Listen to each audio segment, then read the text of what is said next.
नमस्कार, हमारे IGNOU audio books channel पर आपका स्वागत है। Indira Gandhi Rashtriya Mukt Vishwavidyalaya, school of social sciences, सोस, master of arts, Gandhi and peace studies, MGPS, Hindi. Second year, MGPE 010 Gandhi Smriti एवं दर्शन समिति, संघर्ष प्रबंधन, परिवर्तन और शांति निर्माण। इकाई 3 संघर्ष विश्लेषण की पद्धतियाँ 3.1 प्रस्तावना। शांति शोधकर्ताओं और समाज विज्ञानियों के तमाम प्रयासों के बावजूद संघर्ष की अवधारणा लगातार भ्रमित करने वाला शब्द रहा है। संघर्ष से जुड़ी घटनाओं की आम धारणा और विश्लेषण के बुनियादी धारणाओं से संबंधित आवश्यक सिद्धांताधारित कार्यों को जानना आवश्यक है ताकि भिन्न परिप्रेक्ष्यों और भिन्न परीक्षणों को एक साथ प्रारंभ किया जा सके। इस प्रकार से बहुत से काम किए जाने अभी बाकी हैं, लेकिन संघर्ष विश्लेषण के क्षेत्र में बहुत सी अंतर्दृष्टि सामने आई हैं। फिर भी संघर्ष समाधान के क्षेत्र बहुत कम ही सफलता हाथ लगी है।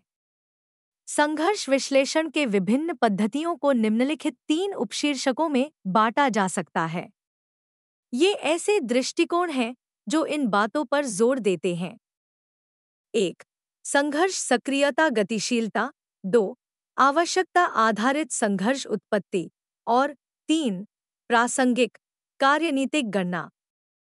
उपर्युक्त सभी विश्लेषण के एक खास तरीके को बताते हैं। हालांकि ये आपस में एक दूसरे के विपरीत हैं और बहुत से लेखकों ने इन्हें अंतरपरिवर्तनीय रूप में प्रयोग किया है। लक्ष्य और उद्देश्य। इस इकाई का अध्ययन करने के बाद आप संघर्ष विश्लेषण की विभिन्न पद्धतियों की समझ और समीक्षा कर सकेंगे और संघर्ष विश्लेषण के मुख्य तत्वों की पहचान कर सकेंगे। 3.2 संघर्ष गतिशीलता पर ध्यान केंद्रित करना। इस भाग में दिए गए अधिकतर विश्लेषणों की चर्चा इकाई 1 में की जा चुकी है। फिर भी उनमें से कुछ का पूर्ण अवलोकन करना आवश्यक है ताकि संघर्ष गतिशीलता को ठीक से समझा जा सके। संघर्ष की सबसे अधिक संतुलित बटा उत्कृष्ट धारणा के अनुसार यह एक गतिशील घटना है जिसमें एक अभिकर्ता दूसरे अभिकर्ता के काम पर अपनी प्रतिक्रिया व्यक्त करता है, जिसके आधार पर आगे की कार्रवाई दी जाती है और शीघ्र ही संघर्ष के खतरे बढ़ते हैं। एक घटनाक्रम दूसरे के साथ चलता है और यह अनुमान लगाना वास्तव में कठिन है कि कौन सा पक्ष घटना के लिए अधिक जिम्मेदार है और कौन सा कार्य पहले किया जाना है। इसकी लोकप्रिय धारणा यह है कि संघर्ष दोनों पक्षों की तरफ से होते हैं। इस तथ्य के लिए कई परीक्षण किए गए हैं, जिनमें प्रमुख है दर्पण प्रतिबिंब है, जिसमें पक्षों और मुद्दों को एक ही तरीके से देखा जाता है, सिर्फ तस्वीर उल्टी होती है। कुछ ऐसी गतिशीलता भी है जो अभिकर्ताओं को संघर्ष के 2 समूहों में धकेलता है: ध्रुवीकरण, नेतृत्व नियंत्रण, केंद्रीकरण।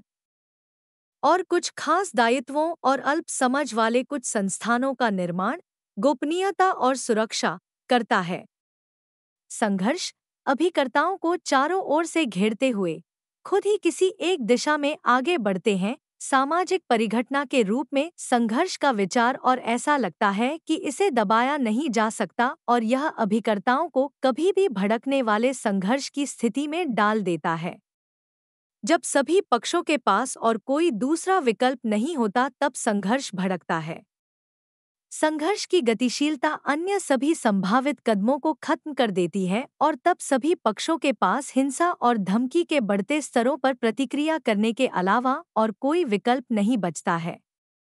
इसी प्रकार की गतिशीलता के विश्लेषण के लिए कुछ साधन विकसित किए गए हैं। गेम सिद्धांत की चर्चा पहले ही की जा चुकी है। ऐसा विश्लेषण सन 1960 के दशक में पूरब और पश्चिम के ध्रुवीकरण के लिए विकसित किया गया था, जिसमें पीछे हटने के कुछ ऐसे कदमों के सुझाव दिए गए जिसके सकारात्मक परिणाम हो सकते थे। विचार यह था कि अगर एक अभिकर्ता अपने आप से ही कार्य करता है और दूसरा उसका अनुसरण करता है तो गतिशीलता अपना रास्ता बदल सकती है। कम तनाव के शुरुआती दिनों में अमेरिका और सोवियत संघ के संबंध में इन विचारों का प्रयोग किया गया। संघर्ष विश्लेषण के गतिशील दृष्टिकोण में दो पक्षों में वार्ता स्थापित कराने का कार्य महत्वपूर्ण होता है। इनसे बातचीत का प्रारूप महत्वपूर्ण है और इस बात की आवश्यकता होती है कि यहाँ पर सभी पक्ष व्यावहारिक रूप से उनमें भागीदारी करें और ऐसे मुद्दों को जोड़े जो पदस्थान के रास्ते में बाधा न डालें। विश्वास निर्माण के उपायों की प्रक्रिया न केवल सैन्य क्षेत्र में बल्कि सामाजिक, सांस्कृतिक, आर्थिक और अन्य क्षेत्रों में भी महत्वपूर्ण होती है। वार्ता सम्मेलन करना और विश्वास निर्माण करना अक्सर बहुस्तरीय होते हैं और ऐसी व्यवस्था में मध्यस्थ और तीसरे पक्ष की भूमिका अहम हो जाती है। संघर्ष समाधान की क्रियाविधि एक ऐसी स्वतंत्र प्रक्रिया का निर्माण करती है जिसमें सभी पक्षों को विश्वास होता है। ये औपचारिक या अनौपचारिक व्यवस्था होती है जिसमें वे संघर्ष को रोकने या उसको बंद करने के लिए सहमत हो जाते हैं और जिसके समाधान वे स्वीकार करते हैं, जो संघर्ष समाप्ति की व्याख्या करता है।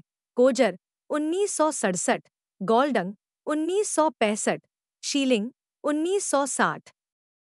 ऐसी क्रियाविधियां आंतरिक मामलों में होती हैं, जैसे न्यायालय, लोकतांत्रिक प्रक्रिया और संसदीय गतिरोध के लिए चुनाव आदि होते हैं। वे इतिहास में द्वंद्व, अचूक वाक्य और परीक्षा की घड़ी के रूप में दर्ज होते हैं।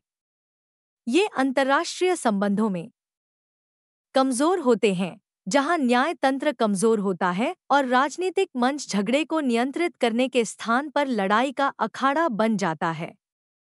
आंतरिक मामलों में अपील की संभावनाएं और निम्न स्तर पर पुनर्विलोकन कर अवसर पैदा करना आवश्यक है। भावी संघर्ष समाधान के तरीके के रूप में यह अंतर्राष्ट्रीय तंत्र में एक महत्वपूर्ण उपकरण हो सकता है। अंत में, अहिंसात्मक विधियों को अपनाने वाले पक्षों में गतिशीलता को बदलने की क्षमता होती है। यह समझौता कराने वाले और विभाजन को समझने वाले, शांति आंदोलनों, अन्य समूहों और गैर सरकारी संगठनों को भूमिका प्रदान करते हैं।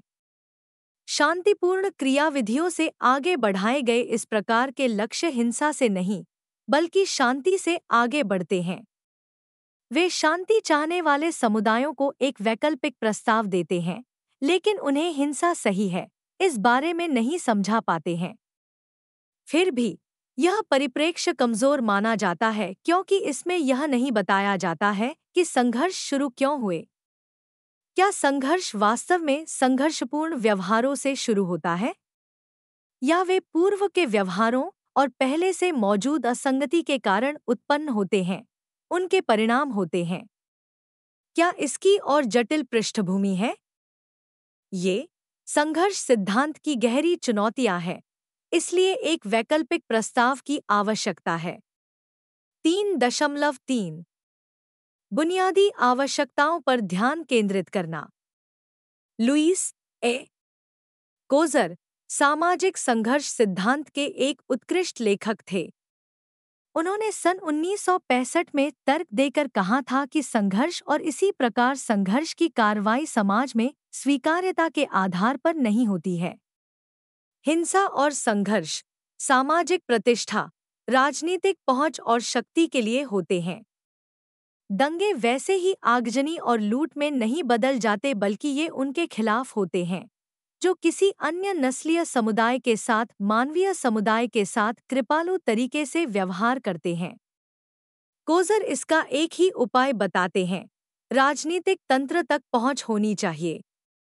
वे लिखते हैं कि जहां राजनीतिक संप्रेषण के सारे रास्ते खुले हैं, जिसके द्वारा सभी समूह अपनी मांग बता मांग कर सकते हैं, वहां हिंसा की राजनीति सफलतापूर्वक कम करने के अधिक अवसर होते हैं।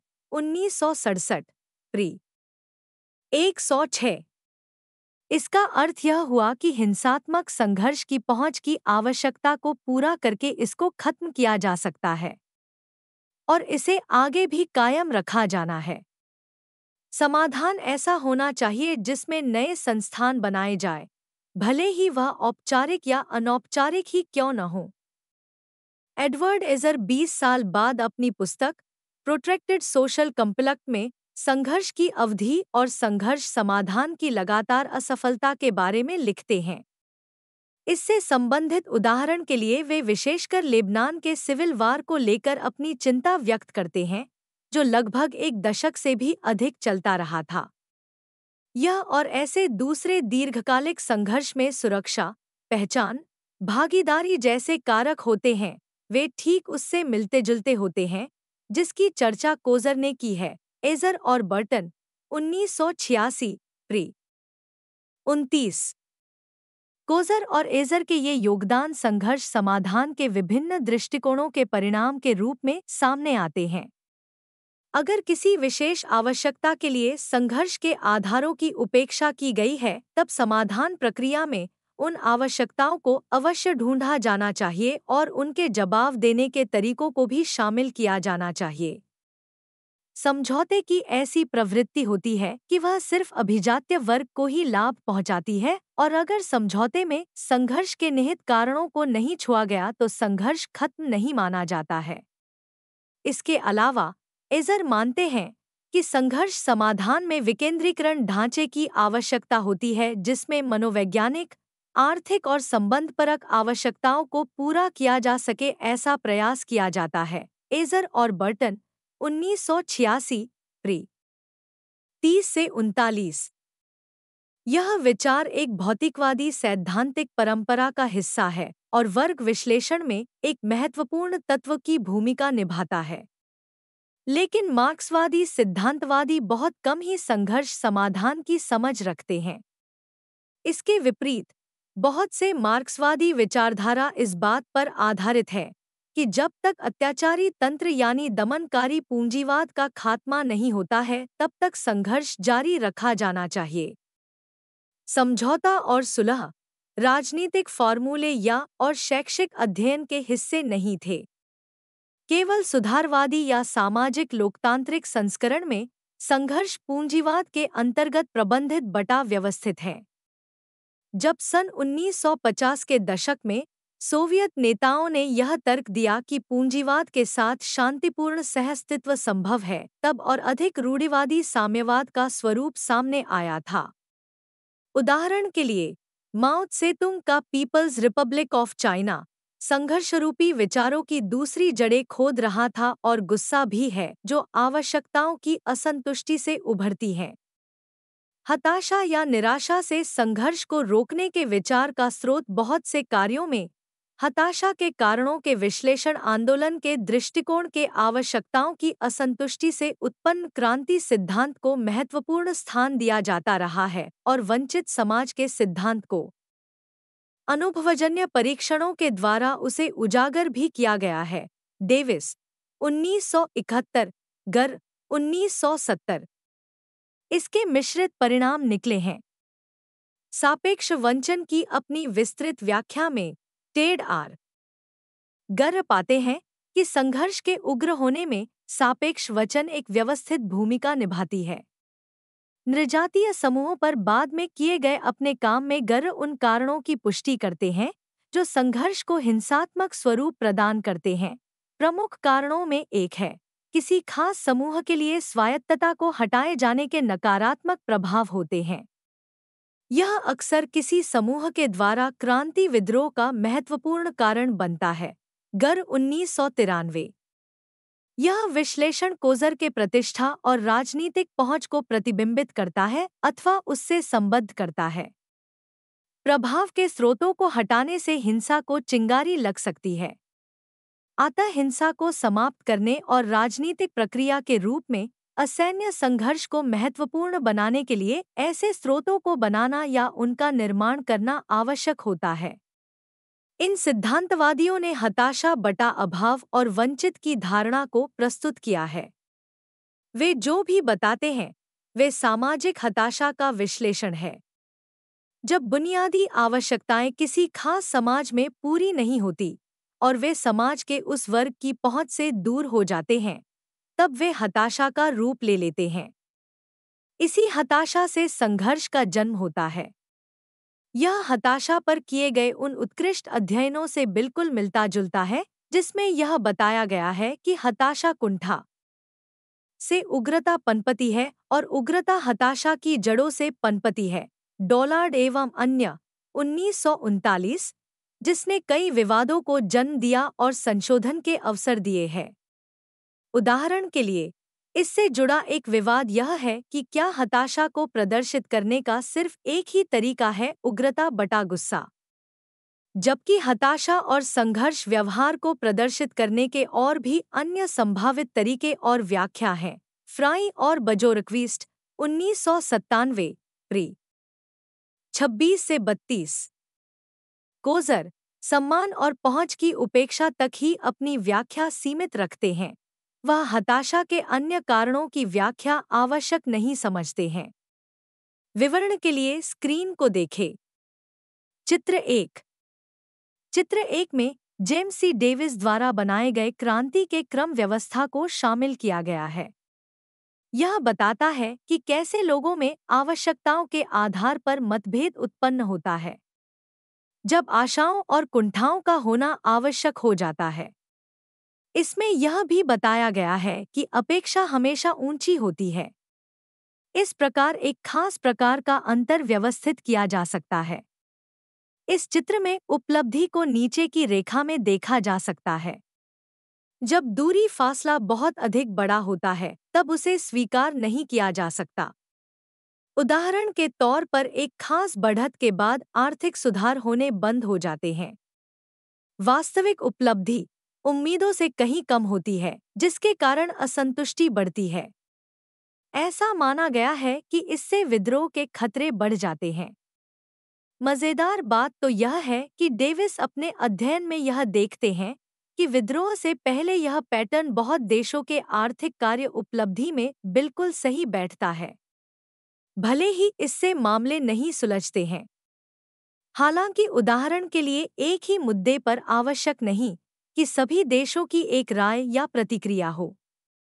डेविड के द्वारा बताया गया सिद्धांत भले ही सैद्धांतिक रूप से रुचिकर हो सकता है, लेकिन क्या यह किसी ऐतिहासिक प्रमाण पर आधारित है?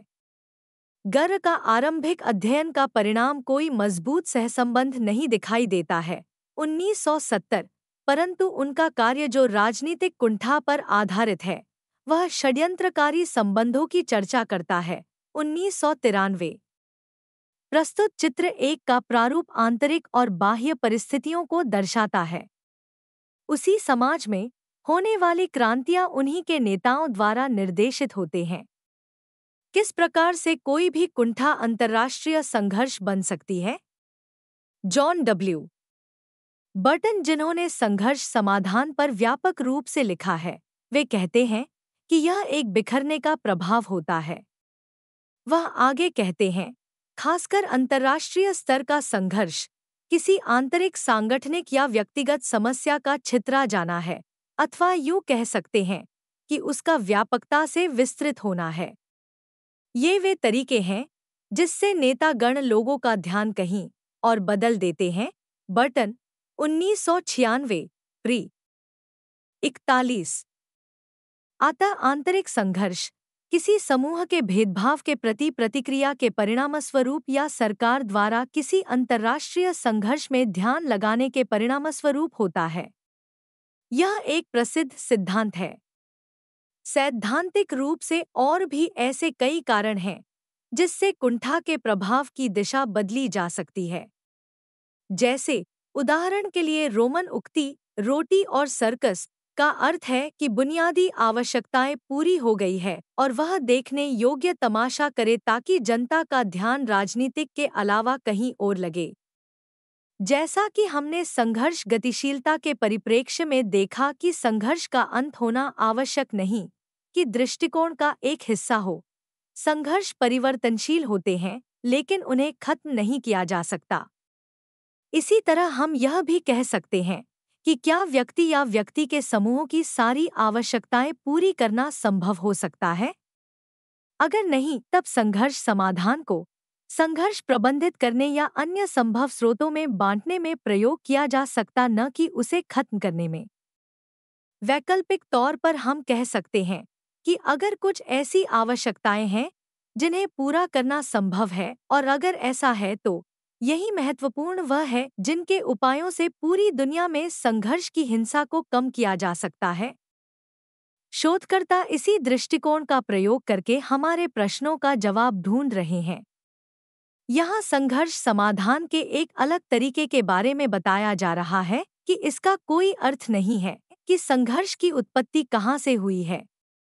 बर्टन के अनुसार उनमें से एक है समस्या समाधान कार्यशाला सिद्धांत, जिसका प्रयोग सन 1960 के दशक के मध्य से सबसे पहले इंडोनेशिया, मलेशिया और सिंगापुर के तनाव के संकट को दूर करने और प्रतिनिधियों को शामिल करने में किया गया था।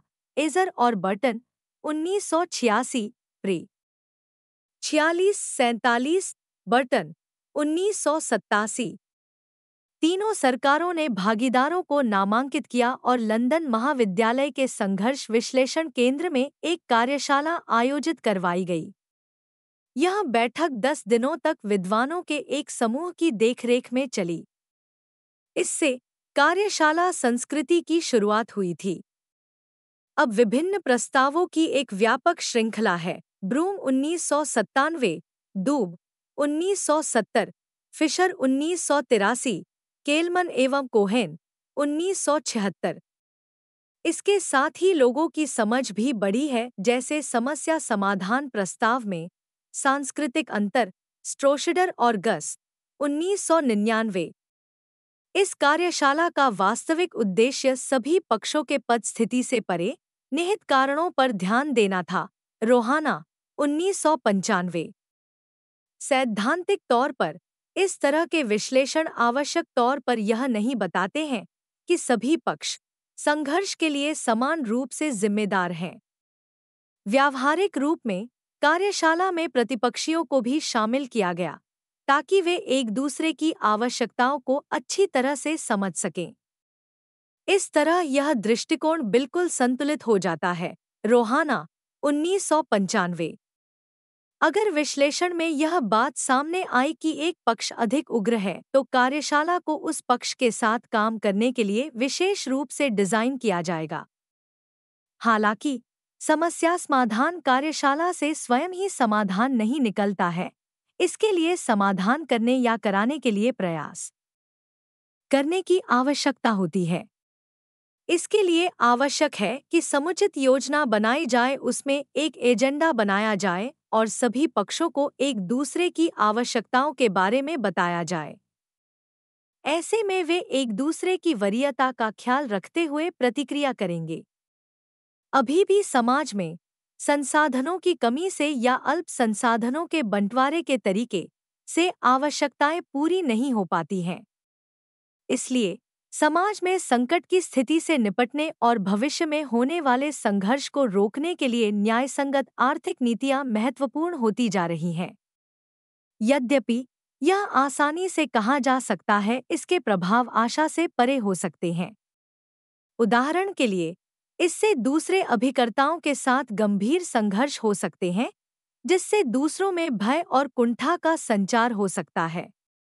आर्थिक समानता को लेकर और भी कई वाद विवाद हैं। ऐसा कहा जाता है कि असंगति आर्थिक विकास होता है। लाभ और धन में कुछ महत्वपूर्ण अंतर है, क्योंकि इससे कड़ी मेहनत के लिए प्रोत्साहन मिलता है। ओल्सन 1971। बहरहाल, इसका एक और तर्क यह है कि बहुत बड़ा या बढ़ता हुआ अंतर ही मूल रूप से विद्रोह की क्षमता को बढ़ाता है और यही मार्क्सवादी विश्लेषण का आरंभिक बिंदु है। इसे ऊपर दिए गए चित्र में बताया गया है। यह मानना सही है कि समाज को कायम रखने के लिए आर्थिक संसाधनों का लोगों के बीच में उचित बंटवारा होना चाहिए। साथ ही यह भी सच है कि अर्थव्यवस्था पूरे रूप में बढ़ रही है या घट रही है, यह भी एक बड़ा मुद्दा है। तब यह एक समाज में संघर्ष से जुड़ेगा। क्या इसे अंतर्राष्ट्रीय समुदाय में रूपांतरित किया जा सकता है, जहां कुछ देश बहुत अधिक अमीर हैं तो बहुत से देश बहुत अधिक गरीब हैं? वास्तव में विद्वेष अभी भी मौजूद है और आतंकवाद के रूप में यह इसी तथ्य पर आधारित है। आधार के अनुसार इस बहस के तर्क को राज्यों की सीमा तक में ही नहीं रोका जा सकता। इसमें कहीं भी फिसलने वाले बहस की आवश्यकता नहीं कि कुंठा तभी पैदा होती है जब भेदभाव या अन्याय होते हैं। आज की दुनिया में ये बिल्कुल साफ दिखाई देता है। लेकिन कुछ संशयवादी पूछ सकते हैं कि क्या इसे समस्या समाधान कार्यशाला के द्वारा प्रबंधित किया जा सकता है? और क्या यह एक उपयुक्त आर्थिक विकास की वैश्विक नीति है? एक अंतिम बिंदु संघर्ष में हताहत होने वाले और हिंसा फैलाने वाले दोनों होते हैं। जब शिकायतों और आवश्यकताओं को अभिकर्ताओं द्वारा जातीय, भाषाई, धार्मिक और ऐतिहासिक कतार में साथ देखा जाता है तो वे आग में घी डालने का काम करते हैं। बहुत से दंगों में दूर बैठे नेताओं पर कोई आंच नहीं आती है, पर जो उन्मादी भीड़ के अधिक करीब होते हैं, जैसे दुकानदार, कमजोर, गरीब महिलाएं को ही उनकी संपत्ति के लक्ष्य बनाया गया, बल्कि उनकी और बच्चे होते हैं। उन्हें ही अधिक मुसीबत झेलनी पड़ती है। उन्हें तबाही का सामना करना पड़ता है। सन 1998 में इंडोनेशिया में चीन की जनसंख्या को ही उनकी संपत्ति का लक्ष्य बनाया गया, बल्कि उनकी सुहार्तो परिवार को भी निशाना बनाया गया। दूसरा उदाहरण कोसोवो का है, जो सन 1999 पहले अल्बानिया और बाद में सर्ब और रोम को निशाना बनाया गया, और पूर्वी तिमोर पहले जो स्वतंत्र समूह या बाद में पूर्व इंडोनेशियाई समूहों को भय में रखा। उग्र समूहों और उत्पातियों के सिर्फ सामाजिक संबंधों का ही अध्ययन किया जाना आवश्यक नहीं है। यह पूछा जा सकता है कि क्यों यह समूह सोचता है कि दूसरे समूह के खिलाफ अत्याचार उनमें बहुत सुधार ला सकता है। क्या ये उनकी वैकल्पिक सोच थी? क्या इन कामों के लिए उन्हें बाहर से प्रोत्साहन मिला? वास्तव में कौन इन कार्यों में संलिप्त हैं? बहुत से ऐसे प्रश्न हैं जो इस लोकप्रिय ऊर्जा की एकजुटता के रूप के बारे में पूछे जा सकते हैं, और यह एक खास दिशा क्यों लेता है यह भी पूछा जा सकता है। इस प्रकार के सवाल आगे संग्रहित ऊर्जा के रचनात्मक प्रयोग के लिए अहिंसात्मक प्रतिक्रिया की संभावना के विचारों की तरफ ले जाते हैं।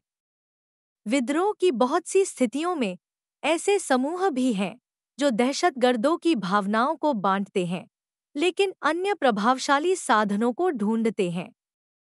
किसी खास समूह में उचित कार्रवाई पर आंतरिक बातचीत बहुत आवश्यक है। इस बहस में बाहरी दुनिया इस तरीके से प्रभाव डाल सकती है जो संघर्ष समाधान के हित में होते हैं। सीमाएं।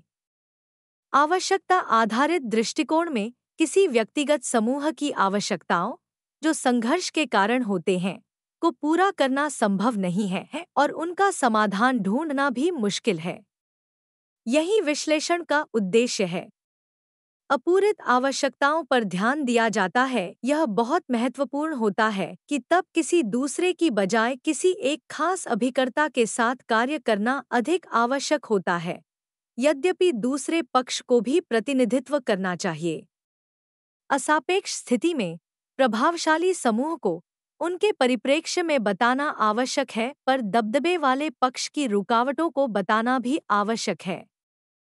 संघर्ष गतिशीलता दृष्टिकोण में सभी अभिकर्ताओं के साथ समान व्यवहार किया जाना, उन्हें संघर्ष के लिए एक समान उत्तरदायित्व और संघर्ष समाधान के लिए समान रूप से महत्व दिया जाना चाहिए। दो परिप्रेक्ष्य आपस में भिन्न या अलग हो सकते हैं, लेकिन आवश्यक नहीं कि वे एक दूसरे में समाहित हों। आइए अब देखते हैं कि अगर यह सही है तो इसे संघर्ष समाधान के तीसरे परिप्रेक्ष्य के रूप में आगे देखेंगे। 3, 4 प्रासंगिक गणना पर ध्यान केंद्रित करना। अभिकर्ताओं की असंगति और कार्य उन परिस्थितियों से पैदा होते हैं जिसमें ये अभिकर्ता फंसे होते हैं या उनमें शामिल होते हैं। अभिकर्ता अकेले या अभिकर्ताओं का तंत्र पूरी स्थिति को ऐसे संभालता है जो उन्हें अलग कर देता है।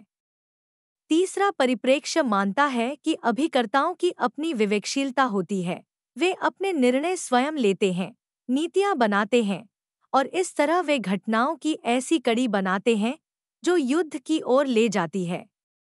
इसके विपरीत युद्ध की समाप्ति और सहमति दोनों को एक ही दृष्टि से देखा जाना चाहिए। अभिकर्ताओं को ऐसी गणना बनानी चाहिए जिससे संघर्ष समाप्त हो सके, लेकिन साथ ही केवल युद्ध की समाप्ति ही अभिकर्ता का उद्देश्य नहीं होना चाहिए। ऐसे विवादों की अच्छी प्रस्तुति आई विलियम जाटमैन के प्रकाशनों में देखी जा सकती है, लेकिन बहुत से और लोगों ने इसी दिशा में काम किया है। फिशर और यूरी 1981, स्टीडमैन 1991। उचित गणना से पैदा हुआ यह विचार वास्तव में नया नहीं है। यह स्थापित सापेक्षतावादी और युद्ध के कारणों के नवसापेक्षतावाद के विचारों के हिस्से हैं। ऐसे में युद्ध की समाप्ति की दिशा में नए बदलाव देखे जाते हैं। पॉल पीलर ने इस दिशा 1983 में महत्वपूर्ण कार्य किए हैं को बिना किसी औपचारिक प्रारूप या रेखाचित्र डायग्राम के उदाहरण के माध्यम से इसे आगे बढ़ाया है। जाटमैन ने इन विचारों को शीत युद्ध की समाप्ति के पहले दिए और लगातार उन्हें उनसे जोड़े रखा है। जाटमैन 1989, जाटमैन और बर्मैन 1982, जाटमैन और रासमुसेन 1997। उनके द्वारा रचित कार्य या साहित्य वास्तविक में सुस्पष्ट गणना फिशर और यूरी 1981 पर कम आधारित है, पर फिर भी उन्हें विवेकशीलता उपर्युक्त परिप्रेक्ष्य में लागू किया जा सकता है। इसका वास्तविक उद्देश्य पक्षों के वास्तविक हित रुचि को समझना है और इसलिए वे पक्षों की स्थिति और पद से अलग देखते हैं। रॉजर फिशर और विलियम यूरी ऐसी धारणा प्रस्तुत करते हैं जो प्रारंभिक रूप से समझौते को आगे बढ़ाती हैं, यद्यपि लेखक उनके सशस्त्र संघर्ष और युद्ध के विषय में भी स्पष्ट रूप से सोचते हैं। इसके बाद के अपने कार्यों में चार्ल्स डब्ल्यू केगले और ग्रीगोरी ए रेमंड बताते हैं कि ऐसी गणना में नैतिक विचारों को शामिल किया जाना चाहिए ताकि युद्ध की समाप्ति के लिए न्याय का आधार दिया जाए और दीर्घावधि समझौते के मौके बढ़ाए जाए। केगले और रेमंड 1999। बुद्धिसंगत दृष्टिकोण जो युद्ध की समाप्ति पर केंद्रित है, विश्वासपूर्ण और राजनीतिक रूप से प्रासंगिक लगते हैं। इसके मुख्य दावे में गहरे खोजबीन की आवश्यकता है। ऐसा माना जाता है कि कोई भी पक्ष, चाहे वह राज्य, समूह या क्रांतिकारी दल हो, युद्ध की शुरुआत युद्ध जीतने के लिए करते हैं। इसका अर्थ यह है कि पक्ष या लड़ाई की शुरुआत करने वाले यह दिखाते हैं कि वे आंतरिक गणना करते हैं कि जब संघर्ष हिंसात्मक तनाव तक पहुंचेगा या बढ़ेगा तो हानि निश्चित होगी, तब इसके फायदे को कम कर देगा। ऐसी गणना विपक्षियों को थोड़ी अलग लग सकती है, किंतु सैद्धांतिक रूप से उनकी भिन्नता और मूल्य एक समान होते हैं। एक तरफ तो हिंसा की शुरुआत की गणना की जाती है और दूसरी ओर हमले से बचने की तैयारी होती है। जैसे जैसे समय बीतता है कोई नहीं जीतता, इससे आरंभिक या शुरुआती गणना प्रभावित होती है और उसे दोबारा किया जाता है। जैसे ही मूल्य बढ़ते हैं, जीत के संभावित फायदे कम होते चले जाते हैं। इसके विपरीत ठीक उसी समय दूसरी सच्चाई यह है कि जितना समय, धन, संसाधन और लोगों की जाने उसमें झोंकी गई वे समाप्त हो जाती हैं और तब तक जीत का अंतिम क्षण नहीं आता, इसे जारी रखने में कठिनाई आती है। अन्यथा लागत समाप्त हो जाती है और लोगों की पीड़ा निरुद्देशीय हो जाती है। जाटमैन के विश्लेषण में सभी पक्ष भविष्य की ओर देखते हैं। अगर उसमें पहले जीतने के मौके नहीं हैं और इसके बजाय वह लगातार द्वंद्व की ओर ले जाते हैं या शायद युद्धरत पक्षों के लिए विध्वंस पैदा करते हैं, तब समाधान के लिए बिल्कुल तैयार मौका दिखाई देता है। जाटमैन के शब्दों में संघर्ष और कुछ नहीं बल्कि एक समतल और अरुचिकर जमीन का ऐसा विवादित टुकड़ा पैदा करता है जो भविष्य में भी विवादित बना रहता है। जाटमैन 1989, प्री 268। यदि सभी पक्षों को द्वंद्व दर्दनाक लगता है, जिसे जाटमैन पीड़ादायी द्वंद्व कहते हैं, तो वह उन्हें नीतिपूर्ण तरीके से पुनः सोचने में मदद कर सकते हैं। इसमें शांति के लिए कोई अवसर हो सकता है, भले ही वह आवश्यक नहीं हो। हालांकि यदि कोई भी पक्ष वर्तमान से खुश नहीं है और उनके पास विनाश के भय के सिवाय झगड़े को खत्म करने का और कोई रास्ता नहीं है, तब उस क्षण में नीति कार्य में बदलाव की आवश्यकता होती है। इस स्थिति में सभी पक्ष युद्ध विराम के लिए तैयार हो सकते हैं और पीड़ा को कम करने, स्थिति को दोबारा ठीक करने का अवसर और यहाँ तक कि नए हथियार खरीदने का मौका भी पा सकते हैं। यह थोड़ी देर ठहरने या रुकने का वक्त हो सकता है। शायद यह उन्हें गणना करने और सोचने का मौका देता है कि एक नई लड़ाई लड़ने से पहले और अधिक चीजों की आवश्यकता होगी। यह एक सीमित नीतिगत सोच है, जहां लक्ष्यों को कायम रखा जाता है। दूसरे शब्दों में यह कह सकते हैं कि युद्ध विराम समझौते की राह को कठिन बनाता है और युद्ध को लंबा खींचता है। यह संघर्ष परिवर्तन की अजीबोगरीब द्वंद्व की स्थिति है। इस पर बहुत से लोगों की कड़ी प्रतिक्रिया है, पर युद्ध विराम के युद्ध समाधान के गुणों पर बहुत कम ही ऐतिहासिक अध्ययन हुआ है। हालांकि पीड़ादायक गतिरोध एक सम्मोहक मौके में बदल सकता है, जैसा कि जाटमैन इसे बताते हैं।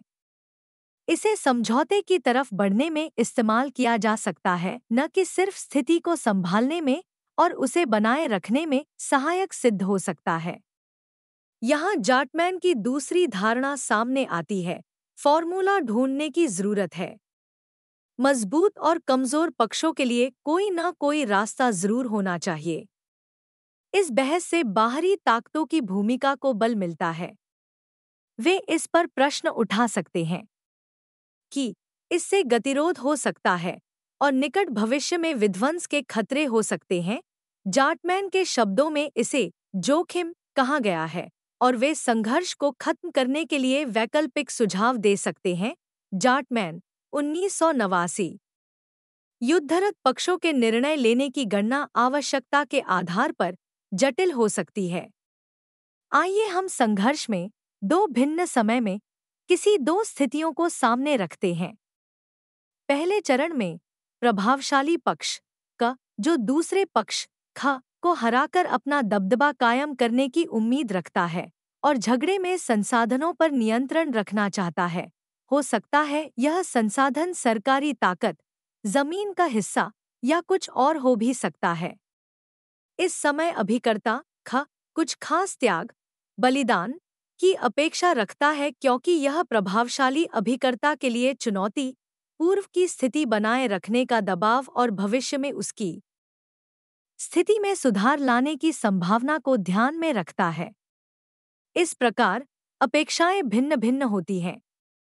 हो सकता है क ख की बजाय लड़ाई हो प्रबंधित करने के लिए मानसिक रूप से कम तैयार हो और उसके लिए यह लंबे समय तक चलने वाला कार्यक्रम हो। उदाहरण के लिए हताहत की स्थिति में ख क की बजाय अधिक पीड़ा सहने को तैयार हो, भले ही किसी खास वक्त में समीकरण बदल जाए। यद्यपि युद्ध तयशुदा योजना से अधिक लंबा खींच सकता है, क को अधिक लागत लगानी पड़ सकती है, जिससे उसकी अन्य नीतियां प्रभावित होंगी। संघर्ष के फायदे कम हो जाते हैं और लागत अधिक बढ़ जाती है। ख कि कम समय में अपेक्षित जीत की आशा पूरी नहीं होती। चुनौती देने वाले की प्रतिष्ठा को उम्मीद से अधिक गहरा धक्का लगता है। जीत और उससे जुड़े लाभों को भविष्य के लिए स्थगित कर दिया जाता है। युद्ध के फायदे और नुकसान के बीच का संतुलन फिर भी बना रहता है। यह युद्ध समाप्ति का महत्वपूर्ण क्षण है, जिसे तैयार पका हुआ क्षण कहते हैं। अनुमानित और अपेक्षित समय में कोई भी पक्ष नहीं जीतता और न ही उनके संसाधन इस हद तक खत्म होते हैं। दोनों ही पक्षों के लिए पूर्वानुमान निराशाजनक होता है। नेताओं के दिमाग में घिसेपिटे विचार होते हैं। अगर इसका प्रभाव गहरी खाई बनाने और अभेद सुरक्षात्मक घेरा बनाने के रूप में युद्ध भूमि पर पड़े, तो युद्ध में भी गतिरोध पैदा हो जाएगा और ऐसे में संघर्ष समाधान के विस्मयबोधक विचारों के लिए अच्छा और सही मौका होगा। उदाहरण के लिए, यह तब होता है जब कोई एक पक्ष हमला करके सैन्य गतिरोध पैदा करता है और असफल हो जाता है। हालांकि यह गणना समीकरण को विभिन्न दिशाओं में खींच सकती है। इस बात पर बहस की जा सकती है कि एक पक्ष, चाहे वह क या ख हो, दोनों ने अब इतना सारा संसाधन खर्च कर दिया है कि आक्रामकता अब सिर्फ न्यूनतम अतिरिक्त मूल्य है और ऐसे आक्रामकता से होने वाले फायदे बड़े हैं। कुछ ऐसा नुकसान है जिन्हें वापस पाया जा सकता है, यानी उसकी क्षतिपूर्ति की जा सकती है। जाटमैन आकलन करते हैं कि हारे हुए मध्यस्थ का अर्थ है कम से कम एक पक्ष संघर्ष जारी रखने के खर्च लागत के मुकाबले बड़े होने के नाते खर्च लागत में कटौती छूट दिखाता है। जाटमैन 1995 प्री 33। यह गणना बढ़कर अब न्यूनतम उपयोगिता तक आ चुकी होती है। किसी खास माप के आधार पर सैन्य या राजनीतिक कदम से हो सकता है का अपनी राजनीतिक स्थिति मजबूत कर लें ताकि को यह खास तरह की कटौती न करना पड़े। दूसरे शब्दों में, समझौता में पक्ष के पास कोई वैकल्पिक कदम होता है जो चर्चा के बाहर भी हो सकता है। फिशर और यूरी ने इसके लिए जो शब्द इस्तेमाल किए हैं वह बांटना, बटना, समझौता आधारित सहमति का सबसे अच्छा विकल्प। ठीक उसी तरह युद्ध को जारी रखने का कोई सबसे अच्छा विकल्प भी हो सकता है। प्रत्येक के अपने फायदे और लागत है। एक विशेष बिंदु या एक खास स्थिति में भले युद्ध रोकना संघर्षरत पक्षों को सही लगे और अंत में वे किसी सहमति पर पहुंचे, बाहर से किसी विवेकशील गणना की अपेक्षा करना बहुत मुश्किल होता है। किस खास वक्त पर युद्ध को जारी रखने के साथ ही शांति की तलाश की विवेकपूर्ण बात अच्छी लग सकती है। इससे उस विशिष्ट समय में सही सी सोचना कि यही अब सही अवसर है थोड़ा मुश्किल हो सकता है। वास्तव में दो भिन्न गणना दोनों पक्षों को आपस में भिड़ा सकती हैं। यह भी हो सकता है कि यह प्रारूप मितव्ययी और साधारण लगे, असल में यह कम कार्यकारी हो सकता है। हालांकि यह दृष्टिकोण गतिशीलता और आवश्यकता आधारित दृष्टिकोण से भी आगे कुछ बताना चाहता है। यह बताने की कोशिश करता है कि संघर्ष को सहमति तक कब पहुंचाया जाए। न तो गतिशीलता का दृष्टिकोण और न ही आवश्यकता आधारित विश्लेषण संघर्ष में बदलाव लाया जा सकता है और न ही यह बता सकता है कब और कहाँ संघर्ष समाप्त होगा। तर्कसंगत गणना व्यावहारिक नीति निर्माताओं के अधिक करीब है, जो नीति निर्माण करने और भविष्य बदलने में खुद ही सक्षम है। पहले के प्रासंगिक दृष्टिकोणों में ऐसे अभिकर्ताओं को इच्छा और शक्ति के कर्ता की बजाय उन्हें परिस्थितियों का कर्म माना जाता था। नीतियों का विवरण देते समय प्रासंगिक दृष्टिकोण को मानने वाले बहुत से नीति निर्धारक हैं। इन दो दृष्टिकोणों से अधिक, जब छोटे देशों में संघर्ष होता है तब बाहरी दुनिया की भूमिका अहम हो जाती है। यह पक्षों को संघर्ष प्रबंधन और समाधान की दिशा में प्रभावित करने वाला और तरीका वैध लगता है। बाहरी लोग गतिशीलता और आवश्यकता की बजाय गणना पर प्रभाव डाल सकते हैं। उदाहरण के लिए, संघर्ष और संघर्ष समाधान के आंकड़े प्रभावित हो सकते हैं, मसलन इनाम और सजा। एक या दोनों की सहायता का वादा बाहरी पक्षों द्वारा किया जा सकता है। यह उस स्थिति में किया जा सकता है जब प्राथमिक पक्ष युद्ध समाप्त करने को राजी हो जाए। यह ठीक वैसा है जिसमें संघर्षरत पक्ष पुनर्निर्माण कार्य के लिए तैयार हो जाए।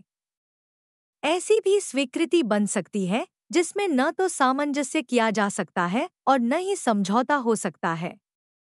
यह सहायता राशि में कमी, व्यापार में अधिमान्य व्यवहार की कमी, लागत निवेश करने पर रोक आदि के रूप में सामने आ सकता है। यह पक्षों के लिए एक तरह से आर्थिक प्रतिबंध है जो पहले से ही युद्ध के प्रभाव से आहत है। इस प्रकार के संघर्ष समाधान की दिशा में ऐसे कदमों को वैध माना जाता है। इनका पक्षों पर उनका प्रभाव विपरीत प्रभावकारी हो, जो भी हो, अनुस्मर्थन के खुले प्रयोग की सफलता का इतिहास कुछ खासा आकर्षक नहीं रहा है। यह तो और भी अधिक विवादित रहा है कि क्या ईमान और सजा सैन्य माध्यमों के द्वारा व्यवस्थित होने चाहिए, किसी एक पक्ष पर सीधे सैन्य हमले के रूप में या दूसरे पक्ष के हक में सैन्य संतुलन को बनाना के रूप में हो सकता है। इस वर्ग में सन 1995 में नाटो द्वारा बोस्निया में बमबारी करना और सन 1999 में कोसोवो संकट के दौरान युगोस्लाविया का उदाहरण दिया जा सकता है। क्या योजना के मुताबिक उन्हें सफलता हासिल हुई थी? उदाहरण के लिए, दर्द से आहत और दर्द से राहत के बीच क्या संतुलन है? इस तरह के कदम कानूनी और नैतिक सवाल खड़े करते हैं, न कि सिर्फ यंत्रीय। साथ ही सैन्य टुकड़ी हथियारों का प्रयोग बाहरी पक्षों द्वारा हल्के में नहीं लिया जाना चाहिए। उनका इस्तेमाल कुछ संघर्षों में ही किसी खास मकसद और किसी खास बाहरी पक्ष के लिए किया जाना चाहिए। सच्चाई तो यह है कि छोटे देशों में होने वाले संघर्षों में तीसरे पक्ष या तीसरे देश का बहुत मजबूत प्रभाव होता है। यह सवाल खड़े किए जा सकते हैं कि कौन है यह तीसरा पक्ष जो संघर्ष में समझौता करवाएगा। गतिशील परिप्रेक्ष्य में बहुत से अभिकर्ताओं को शामिल करना संभव है।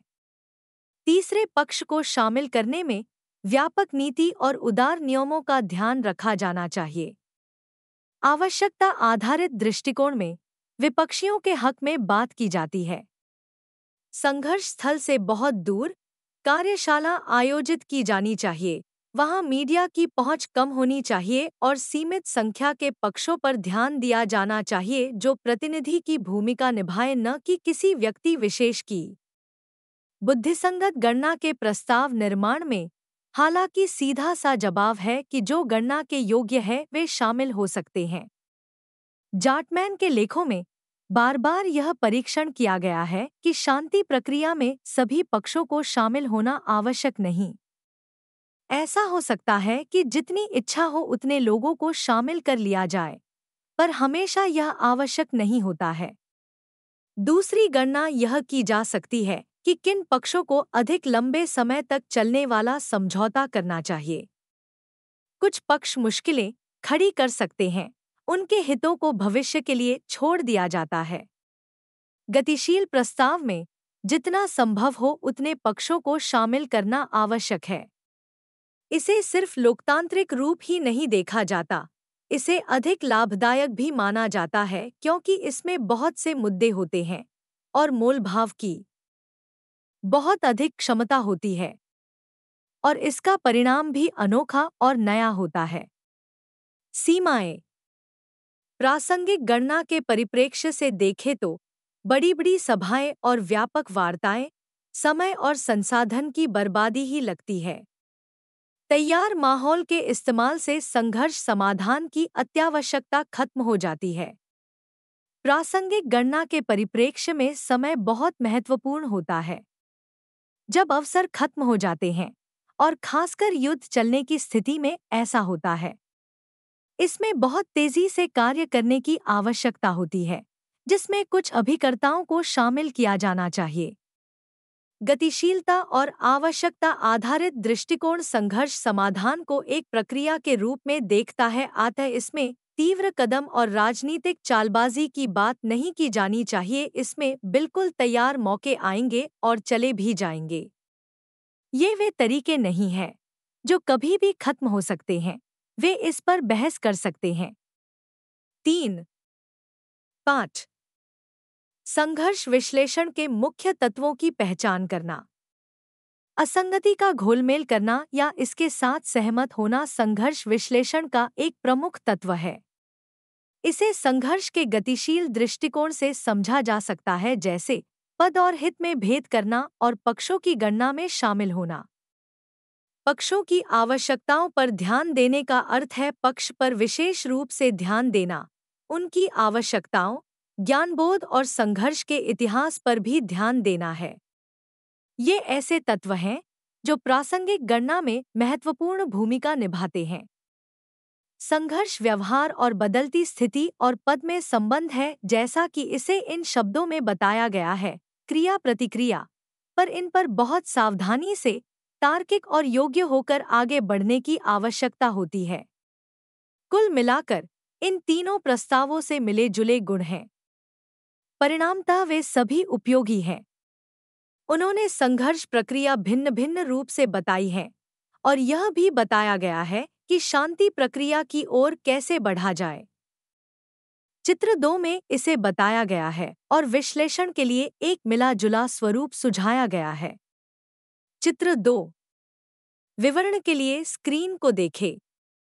उपर्युक्त चित्र 2 में रेखाओं के उदाहरण देकर संघर्ष की गतिशीलता को बताया गया है। इस बात का कोई भी तर्क नहीं दिया गया है कि संघर्ष हमेशा एक कोने से ही शुरू होता है। यह मानना अधिक उपयोगी होगा कि जुड़ाव मौजूद होते हैं और वे बहुत अस्थायी होते हैं। सभी बक्सों के बारे में अलग-अलग व्याख्या दी जाती है। पहला, संघर्ष की निर्माण वाला बॉक्स है जो पक्षों के बनने से जुड़ा है, जिसे संघर्ष विश्लेषण को एक अभिन्न हिस्से के रूप में बताया जा चुका है। कुछ पक्ष जानबूझकर संघर्ष करने के लिए बनाए या उत्पन्न किए जाते हैं। दूसरे पक्ष हो सकता है वहां अन्य कारणों से हो। जब कोई नया पक्ष या दल बनता है तो वह स्वयं ही अपनी पहचान बनाने लगता है और संघर्ष में अपनी भूमिका के द्वारा लोगों के बीच में अपनी पहचान बना लेता है। किसी भी पक्ष या दल का इतिहास, चुनाव और उसकी आर्थिक स्थिति के बारे में जानना आवश्यक होता है, साथ ही उसके आंतरिक निर्णय क्षमता का भी ज्ञान होना चाहिए। अगर ये समाज में है तो आवश्यकता इस बात की है कि जिस पर इसके कार्य आधारित हैं, तब निश्चित रूप से उन आवश्यकताओं पर ध्यान दिया जाना आवश्यक है। इसके साथ ही यह भी जानना आवश्यक है कि क्या वह पक्ष या दल वास्तव में एक बहुत बड़ी आबादी की आवश्यकताओं का प्रतिनिधित्व करते हैं। निश्चित रूप से दूसरा, असंगति का विश्लेषण बहुत आवश्यक है। हितों की टकराहट क्या है? हितों में संबंध क्या है? अभिकर्ताओं के हित, पद और आवश्यकताओं में क्या संबंध है और क्या ये अभिकर्ता जनता के हितों का प्रतिनिधित्व करते हैं या नहीं?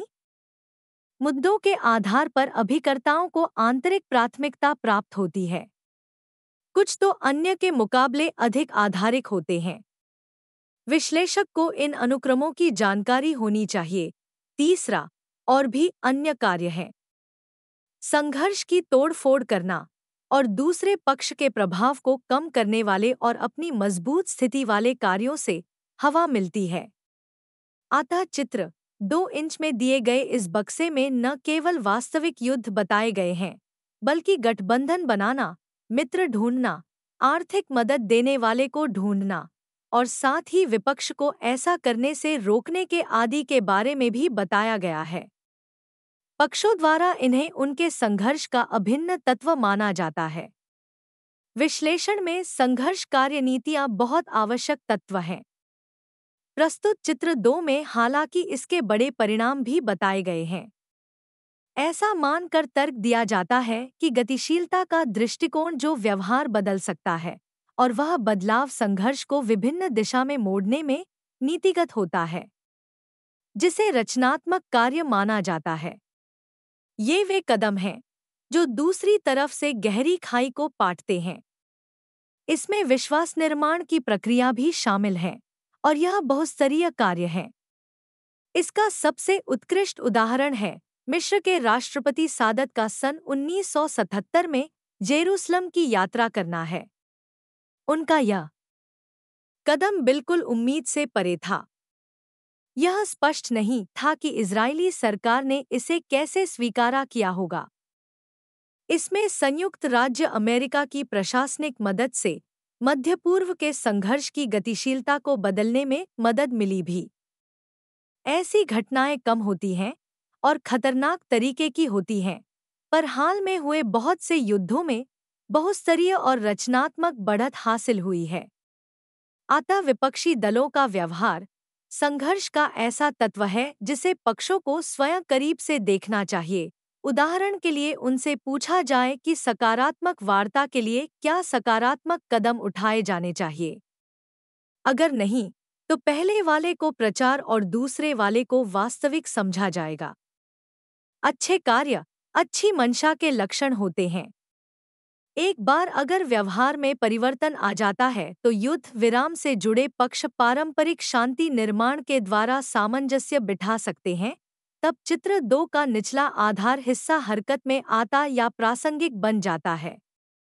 इससे गतिशील विकास हो सकता है और इसे संवेगी बनाया जा सकता है। पक्ष सुसंगत स्थिति को ढूंढना शुरू कर सकते हैं। आवश्यकता का भागीदार बनना और प्राथमिक पक्षों की फार्मूला बैठक, और जब वे उसे ढूंढ लेते हैं तो एक नया ढांचा तैयार करने की कोशिश की जाती है जिसके द्वारा इन्हें बताया जा सके। यह समझौता बहुपक्ष स्तरीय सम्मेलनों, अस्थायी सरकार और बिल्कुल नए स्थायी सदस्य देशों के लिए साधारण हो सकता है। यूरोपीय संघ (EU) को फ्रांस जर्मनी संघर्ष को समाप्त करने वाला माना जा सकता है, यद्यपि अक्सर इसे भविष्य में होने वाली घटनाओं को रोकने के रूप में देखा जाता है। संगति की खोज और नए संस्थाओं के बनने का अर्थ है गतिशीलता उत्पन्न हो चुकी है जिसमें और रचनात्मक कदम उठाए जाएंगे। अतः चित्र 2 प्रक्रियाओं का विवरण देता है। पहला, संघर्ष के बनने और बढ़ने की प्रक्रिया जिसे ऊपर के आधे हिस्से में दिखाया गया है और चित्र के नीचे वाला हिस्से में दिखाई गई शांति निर्माण और साझा हित के विवरण हैं। इसके साथ ही चित्र 2 की उपयोगिता को स्टीडमैन द्वारा प्रस्तुत किए गए बिगाड़ने वाले और बिगड़ने वाले का प्रबंधन की घटना के द्वारा बताया जा सकता है। इसे अब सैद्धांतिक तौर पर भी बताया जा सकता है। बिगाड़ने वाले वैसे अभिकर्ता होते हैं जिनकी संघर्ष प्रक्रिया के उतार चढ़ाव में कोई रुचि नहीं होती है। स्टीडमैन मानते हैं, अगर शांति समझौता होता है तब बिगाड़ने वाले अभिकर्ता गतिशीलता को नीचे के स्तर पर आगे बढ़ने से रोकता है। यह किसी खास समूह के हितों के खिलाफ घूमता या कार्य करता है। अतः हिंसात्मक कदम का प्रयोग संघर्ष को वापस उसके सबसे ऊंचे स्तर पर पहुंचाने के लिए होना चाहिए। अगर यह सफल रहता है तब शांति की प्रक्रिया कुछ समय के लिए नष्ट हो जाएगी। जब कोई संघर्ष चित्र 2 के ऊपरी हिस्से में फंस जाता है तब अधिकतर अभिकर्ता बिगाड़ने वाले हो जाते हैं और तब तक वे तबाही मचाते रहते हैं। अतः स्टीडमैन के अनुसार इसका कोई अर्थ जरूर है क्योंकि यह बिगाड़ की स्थिति से शांति समझौते को जोड़ता है और इसमें कम से कम उचित शांति प्रक्रिया संस्थापित होती है। एक तरह से बिगाड़ने वाले एक ऐसे पक्ष होते हैं जो गतिशीलता के ऊपरी हिस्से में तब भी रहते हैं और तब तक रहते हैं जब तक उसके सारे हित पूरे न हो जाए। यह उदाहरण और व्याख्या अभिरक्षकों के लिए भी आवश्यक है ये बताने के लिए कि स्थिति अब बदल चुकी है और वह चित्र 2 के निचले स्तर की ओर बढ़ चुकी है। अभिरक्षकों को अपने कार्यों से यह बताना पड़ेगा कि वे संघर्ष को ऊपरी स्तर के गतिशीलता में लुढ़कने से रोकने के लिए वचनबद्ध हैं। 3.6 सारांश। वास्तविकता यह है कि व्यवहार एक ऐसा बिंदु है जहां 2 गतिशीलता आपस में मिलकर अपनी दोहरी प्रकृति को स्पष्ट करते हैं। यह भी हो सकता है यह एक या एक से अधिक विकास को बढ़ावा दे, लेकिन यह संयोजन भी है जहां संघर्ष गतिशीलता एक छल्ले से दूसरे छल्ले में घूमते रहते हैं और फिर वापस आते हैं। इसका अर्थ यह है कि संघर्ष एकरेखीय नहीं होते। मसलन व्यवहार में कुंठा से संघर्ष की ओर बढ़ना, पद और पक्ष, नई कुंठाएं और नई गणना आदि तमाम चीजें गतिशीलता पर प्रभाव डालती हैं। इसका अर्थ है संघर्ष को आसानी से बढ़ाया या घटाया या आसानी से उसकी भविष्यवाणी या गणना नहीं की जा सकती। वे इन सब के साथ साथ चलती है और यही वह वास्तविकता है जिससे विश्लेषकों को लड़ना होता है अथवा उस पर पार पाना है। धन्यवाद। मिलते हैं अगले वीडियो में अगले पाठ के साथ।